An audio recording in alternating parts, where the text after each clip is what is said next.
writing this on Truth Social, quote, "The company building the Keystone XL pipeline that was viciously jettisoned by the incompetent Biden administration should come back to America and get it built now. The Trump administration is very different. Easy approvals, almost immediate start, if not them, perhaps another pipeline company. We want the Keystone XL pipeline built," writes the president. South Bow, the company which owns the pipeline, told Fox Business, quote, "We've moved on from the Keystone XL project. We continue to engage with customers to develop options to increase..." For decades, energy trade between Canada and the United States was predictable. Crude flowed south, dollars came north, and both economies benefited from the stability. But in 2025, that system is breaking apart, and fast. It began with a familiar tone from President Trump. "We don't need anything from Canada," he said during a recent rally. "We've got the oil, we've got the lumber, we don't need their products." That declaration wasn't just political bluster. It was the opening salvo in what's now becoming a trade conflict with major consequences. Trump's administration recently imposed sharp tariffs on Canadian oil, a move designed to punish what he calls unfair trade practices. The White House hoped Canada would be cornered, forced to continue selling its crude to American refineries at a discount. That assumption turned out to be wrong. Instead of backing down, Canada went east. In a move that's reshaping global energy flows, the Canadian government has finalized massive new oil export agreements with China. These deals, worth tens of billions over the next decade, allow Canada to bypass U.S. refineries altogether, sending crude directly to Asia via tankers from the Pacific coast. And China isn't the only one pivoting. Qatar, one of the world's top producers of natural gas, is doing the same, cutting America out of the supply chain and locking in 27-year contracts with Beijing. Together, these decisions are chipping away at America's grip on the global energy market. From the outside, this might look like economic chess, but inside Canada, it's deeply personal. Workers in Fort McMurray, northeastern British Columbia, and Alberta's oil sands know the stakes. For them, it's not just about politics. It's about paychecks, stability, and whether the next generation will have a future in energy. The consequences in the United States are already being felt. In the last quarter, the U.S. economy showed signs of strain. In the last quarter, U.S. imports of Canadian crude dropped 12%. At the same time, China's imports of that same oil surged. And it's not just a supply issue. Prices are reacting too. American refineries, accustomed to buying Canadian crude at a discount, are now paying 18% more for heavy oil from other sources. Analysts at Goldman Sachs say U.S. gas prices could jump by 80 cents a gallon if this trend continues. This shift didn't happen overnight. When the U.S. canceled the Keystone XL pipeline, it bet that Canada had no other way to export its crude. That miscalculation lit a fire under Canada's energy strategy. The Trans Mountain Expansion, TMX, a project long delayed by political and environmental challenges, was fast-tracked. It's now on track to triple Canada's Pacific oil export capacity to nearly 900,000 barrels per day by next year. That oil won't be going south, it will head west with China as the primary buyer. And these aren't temporary measures. These are long-term changes in infrastructure, strategy, and trade alignment. One senior energy economist put it plainly: the U.S. thought Canada would always need them more than they needed us. They were wrong. The result? Canadian crude now sells at a premium in Asia, up to $15 more per barrel compared to previous sales to U.S. buyers. That means more revenue stays in Canada, more jobs remain local, and more leverage shifts away from Washington. Meanwhile, American refineries are scrambling. Most are built to process heavy crude, specifically the kind that comes from Canada. They can't easily switch to other sources. With reduced supply, they're paying more, and consumers are footing the bill. It's not just a bump at the gas station. It's a potential inflation ripple across industries. But perhaps the bigger story is what's happening globally. Qatar's new gas strategy is a warning bell. Instead of relying on US-linked spot markets or dollar-based systems, Qatar is signing multi-decade deals with China that allow resale flexibility and payment in yuan. These agreements don't just shift supply routes. They chip away at the petrodollar system that has propped up the American financial world since the 1970s. Qatar's LNG exports through Chinese middlemen could soon find their way into the hands of U.S. allies, like Germany, which just signed a 15-year deal of its own. That's a shift in power. Buyers are locking in energy security while bypassing the U.S. altogether. For Canadian producers, this moment marks an inflection point. After years of selling crude at a discount to one major buyer, they're finally reaching broader markets. And the benefits are being felt at home. Wages in British Columbia and Alberta's energy sectors have risen 14% since the pivot east began. New refining and upgrading facilities are opening.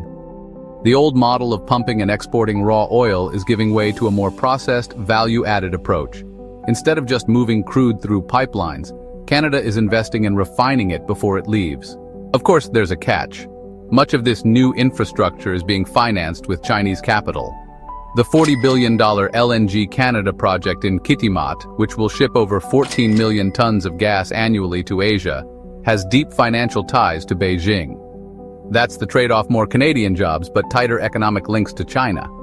It's a geopolitical balancing act, one that puts Canadian workers, politicians, and allies in a complicated spot.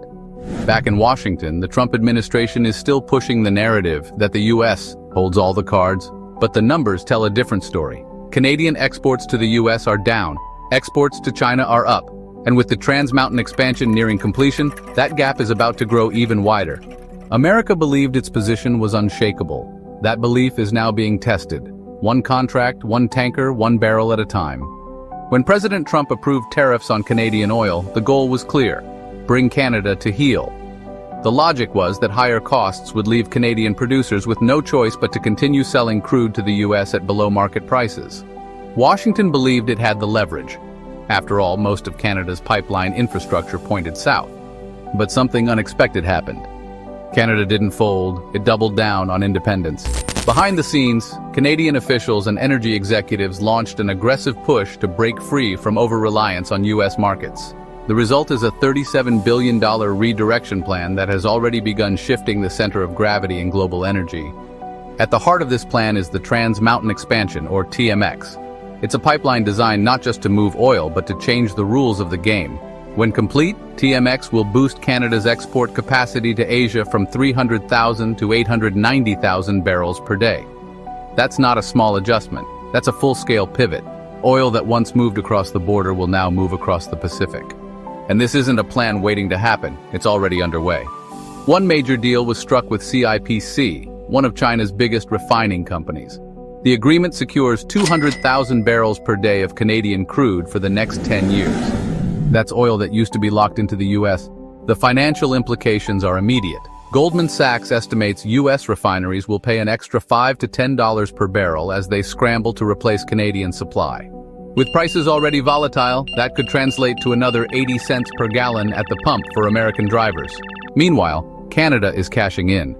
For years, Canadian crude was sold at a discount, often $10 to $15 less per barrel than global prices. That's no longer the case. In Asia, Canada is now getting full market value. For the energy sector, that's a $20 billion annual revenue shift. Money that used to flow into American pockets now staying in Canada. But the transformation doesn't stop at oil. Qatar, another energy heavyweight, is playing the same long game, but with natural gas. Their recent 27-year liquefied natural gas contracts with China are designed to cut the U.S. out of the loop. These contracts don't just secure supply. They introduce clauses allowing China to resell Qatari gas globally, potentially even to U.S. allies. It's a smart, deliberate strategy.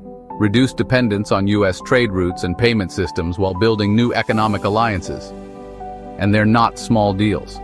In just the last year, Qatar shifted the majority of its LNG exports, 68%, to non-U.S. partners, up from just 42% in 2016. That's a structural shift, not a temporary adjustment. There's another layer that should concern Washington: how these deals are being financed. Traditionally, global energy contracts are settled in U.S. dollars, giving American banks and institutions a key role in nearly every transaction. But Qatar's deals with China are different. Many are being paid in yuan, or through currency swap agreements that bypass the dollar entirely. That chips away at the Petrodollar system that has underpinned American economic power since the 1970s. As Qatar doubles its LNG production, projected to reach 142 million metric tons by 2030, more of that trade will avoid U.S. financial systems. The result? Fewer international transactions in dollars, less global reliance on American banking institutions, and a new layer of competition for influence in energy markets. Back in Canada, the impact is already tangible. Wages in energy-producing provinces like British Columbia and Alberta are climbing, up 14% since the start of the eastward pivot. For workers on the ground, this isn't about geopolitics. It's about stability. It's about their families, their mortgages, their futures. Projects like the LNG Canada terminal in Kitimat are fueling that optimism. When completed, the facility will handle 14 million tons of gas annually, most of it bound for Asia. The site is expected to create over 3,000 direct jobs and hundreds more permanent roles. But there's a trade-off. Chinese financing has played a key role in getting these projects off the ground. In exchange, long-term supply contracts favor Chinese buyers. That raises uncomfortable questions about how deeply Canada is tying itself to Beijing's economy. For now, though, the benefits are hard to ignore. In the past, oil shipped to the United States mainly supported transportation and logistics jobs. Truck drivers, rail operators, pipeline crews. Asia, on the other hand, wants a different product, refined and upgraded fuel. That means new investment in Canadian refining capacity and processing plants. More high-skill, high-wage jobs, less raw extraction, more value-added production.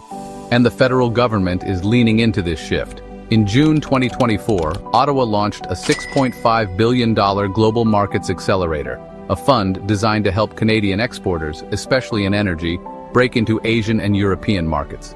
This isn't just a response to tariffs, it's a declaration of long-term strategy. Canada no longer wants to be just a resource supplier, it wants to be a value creator. But as the energy map redraws itself, new risks emerge. China is playing a strategic game, building multi-country supply chains that include Russia and Canada, giving it flexibility amid rising tensions with the United States. If diplomatic relations sour, Beijing still gets its energy. And now, so do U.S. allies, from sources far outside American control. That's why what's happening isn't just about oil or gas, it's about influence. The United States once assumed it could shape energy markets with policy, but the markets are now shaping policy. Every barrel Canada sends east instead of south is a missed opportunity for U.S. refineries, and a signal that Washington's economic grip is loosening. The same is true for every LNG cargo Qatar ships to Asia outside the dollar system.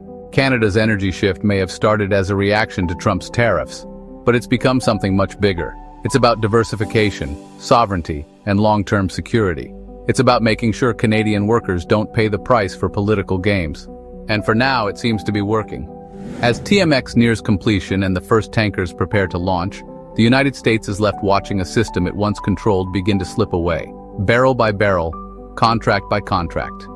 As tankers prepare to carry nearly 1 million barrels of Canadian oil per day to Asia, and as Qatar's natural gas floods new markets under long-term contracts, one thing is clear: the world's energy map is being redrawn. And the United States isn't holding the pen anymore. The Petrodollar system that helped secure America's dominance is under strain. For the first time in decades, key energy producers are locking in deals that bypass the United States, in both supply routes and financial frameworks. At the center of this quiet upheaval are Canada, China, and Qatar, each playing their hand with long-term vision and economic calculation. For Canada, the change is monumental. What began as a defensive response to U.S. tariffs has evolved into a $37 billion pivot away from dependence. With the Trans Mountain Expansion, or TMX, nearing full operation and Kitimat's LNG megaproject steaming ahead, Canada is no longer a passive player in U.S.-centric trade. It's becoming a builder of alternatives. That includes new infrastructure, more refineries, more upgrading facilities, more processing here at home, so that what leaves Canadian shores isn't just raw resource, but refined product. The kind of exports that command higher prices and create better jobs. The numbers paint a clear picture. In 2023, Canada's oil exports to the U.S. accounted for more than 80% of outbound crude. By the end of 2025, that number is expected to drop below 60%, a staggering change in just 2 years. Meanwhile, Asian markets are opening up in ways previously thought impossible. Chinese state-owned refiners are not only buying more oil, they're investing in the pipelines and terminals that make those purchases possible. Similar patterns are emerging in India and Southeast Asia, where buyers are increasingly looking for reliable suppliers outside of US-aligned markets. But every strategic move comes with risks. By partnering more closely with China, Canada is walking a diplomatic tightrope. The trade deals are lucrative, the jobs are real, but the influence that comes with deep economic ties cannot be ignored. Already, there are concerns in Ottawa about how much leverage Beijing may gain from its financial stake in Canadian infrastructure. Would Chinese interests have sway over export decisions in the future? Could Canada be pressured to align politically to preserve economic gains? Then there's the question of values. While Western nations often link trade to human rights, labor standards, and environmental oversight, China's approach is more transactional. That appeals to producers, but may challenge Canada's identity on the global stage. Still, in a world where the US is using tariffs as leverage and supply chains are constantly disrupted, many argue that diversification isn't optional, it's essential. Canada is betting that building multiple pathways to multiple markets is the safest long-term play, and Qatar is reinforcing that argument with gas. Its 27-year LNG contracts with China don't just remove the US as a middleman, they set up a model for energy deals that could dominate the next generation. Longer terms, destination flexibility, and payments outside the US banking system. Every new deal that follows that structure weakens American control just a bit more. This isn't a crash. It's a quiet, steady shift, and the consequences are cumulative. US refineries are already feeling it. Prices are higher, supply is tighter, and the days of predictable Canadian shipments are gone. For now, Washington has no clear response. Officials tout increasing American LNG exports, but many buyers are wary of the volatility of US markets and the risk of political interference. In contrast, Canada and Qatar are offering long-term stability, fixed contracts, reliable delivery, minimal politics. That's what buyers like China want, and increasingly, it's what they're getting. For Canadian workers, the benefits are real. Wages in oil-producing regions are up, more projects are breaking ground, and there's a growing sense that the country is reclaiming control over its own resources. But there's still a question hovering over all of it. Are we becoming more independent, or are we just shifting dependencies? Instead of relying on the United States, are we now tying ourselves too tightly to China? Will these new deals empower Canada, or slowly erode its sovereignty?